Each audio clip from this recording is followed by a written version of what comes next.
കരിവെള്ളൂരിൽ പോലീസുകാരിയെ കൊലപ്പെടുത്തിയ കേസിൽ ഭർത്താവിന് 3 ജീവപര്യന്തം തടവ് ശിക്ഷ. കരിവെള്ളൂർ പലിയേരി കൊവ്വലിലെ പി ദിവ്യശ്രീയെ കൊലപ്പെടുത്തിയ കേസിൽ ഭർത്താവ് കോഴുമ്മൽ കോട്ടൂർ പെർലത്തെ കെ രാജേഷിനെയാണ് ശിക്ഷിച്ചത്. തലശ്ശേരി ജില്ലാ സെഷൻ ജഡ്ജ് കെ.ടി. നിസാർ അഹമ്മദാണ് ശിക്ഷ വിധിച്ചത്. വിവാഹബന്ധത്തിലെ പ്രശ്നങ്ങളെ തുടർന്ന് പിതാവിനൊപ്പമായിരുന്നു ദിവ്യശ്രീയുടെ താമസം. സംഭവ ദിവസം ഇവരുടെ വിവാഹമോചന കേസ് കോടതി പരിഗണിച്ചിരുന്നു.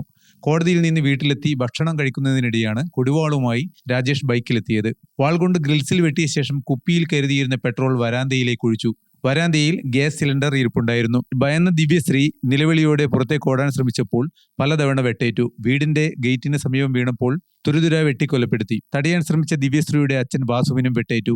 സംഭവശേഷം കടന്നുകളഞ്ഞ രാജേഷിനെ പിന്നീട് ബാറിൽ നിന്നാണ് പിടികൂടിയത്. പയ്യന്നൂർ പോലീസ് ഇൻസ്പെക്ടറായിരുന്ന കെ.പി. ശ്രീഹരിയാണ് അന്വേഷിച്ച് കുറ്റപത്രം സമർപ്പിച്ചത്. CCTV ദൃശ്യങ്ങളും ഡിജിറ്റൽ തെളിവുകളും കോടതി മുറിയിലെത്തിച്ചു. 36 ദിവസം കൊണ്ട് വിചാരണ പൂർത്തിയാക്കുകയായിരുന്നു. വകുപ്പ് 103 പ്രകാരം ജീവപര്യന്തം തടവും 1 ലക്ഷം രൂപ പിഴയും വിധിച്ചു. പിഴ അടച്ചില്ലെങ്കിൽ 1 വർഷം അധിക തടവ് അനുഭവിക്കണം. 109 വകുപ്പ് പ്രകാരം ജീവപര്യന്തം തടവും 50,000 രൂപ പിഴയും വിധിച്ചു. പിഴ അടച്ചില്ലെങ്കിൽ 6 മാസം അധിക തടവ് അനുഭവിക്കണം. 332 വകുപ്പ് പ്രകാരം ജീവപര്യന്തം തടവും 25,000 രൂപ പിഴയും വിധിച്ചു. പിഴ അടച്ചില്ലെങ്കിൽ 3 മാസം അധിക തടവ് അനുഭവിക്കണം. 238A വകുപ്പ് പ്രകാരം 7 വർഷം കഠിന തടവും 25,000 രൂപ പിഴയും വിധിച്ചു.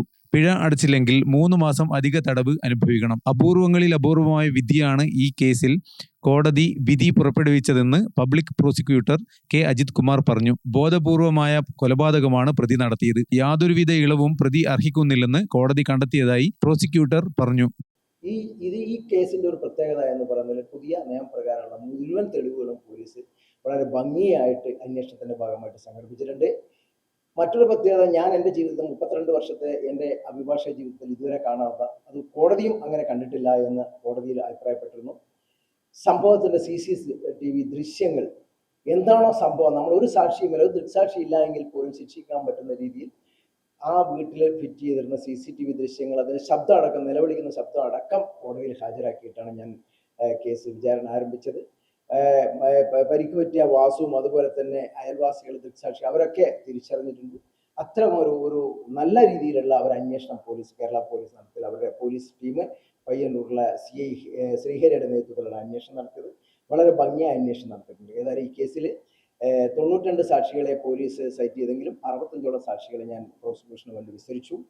നഷ്ടങ്ങൾ നികത്താനാവില്ലെങ്കിലും കോടതി വിധിയിൽ ഏറെ സന്തോഷമുണ്ടെന്നും നിയമപരമായ എല്ലാ സഹായവും ലഭിച്ചുവെന്നും ദിവ്യശ്രീയുടെ സഹോദരൻ കെ. രാഗേഷും ഭാര്യ രഞ്ജിനിയും പറഞ്ഞു. പൂർണ്ണ സംതൃപ്തരാണ്. അതുമാത്രമല്ല, കേസ് അന്വേഷിച്ച ഉദ്യോഗസ്ഥന്മാരായാലും അവരുടെ ഭാഗത്ത് നല്ല സപ്പോർട്ട് ഉണ്ടായിരുന്നു.